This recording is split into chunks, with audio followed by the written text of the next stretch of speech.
সম্মুখে যুদ্ধের উপরে এই হাসিনার পোষা কুত্তা পুলিশ লীগ বারবার হামলা চালিয়েছে, যার পরিপ্রেক্ষিতে আমরা এখানে অবস্থান নিতে বাধ্য হয়েছি।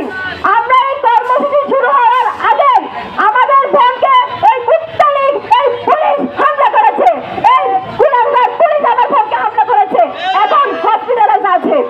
আমরা বলতে চাই এই জুলাই আন্দোলনে নারী এবং নারীরা কিভাবে ছিল আমাদের সহযোদ্ধাদের উপর হামলা করা হয়েছে।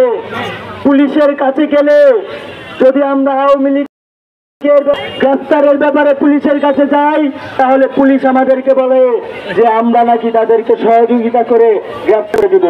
ঠিক একইভাবে পটিয়া থানায় গতকালকে লীগের এক সন্ত্রাসীকে অ্যারেস্ট করা হয়, কিন্তু তারই ধারাবাহিকতায় আমরা দেখেছি আমাদের সহযোদ্ধাদের উপর হামলা করা হয়েছে, আমাদের সহযোদ্ধাদেরকে রক্তাক্ত করা হয়েছে। এখানে যারা পটিয়া থানায় দায়িত্বপ্রাপ্ত ছিল প্রত্যেকে এই হামলার সাথে জড়িত। আমরা পরিষ্কারভাবে বলতে চাই প্রত্যেকের বিরুদ্ধেই ব্যবস্থা গ্রহণ করতে হবে, এবং আমরা তখনই এখান থেকে উঠব যখন আমরা নিশ্চিত হব যে তাদের বিরুদ্ধে ব্যবস্থা গ্রহণ করা হয়েছে। ইনকিলাব জিন্দাবাদ।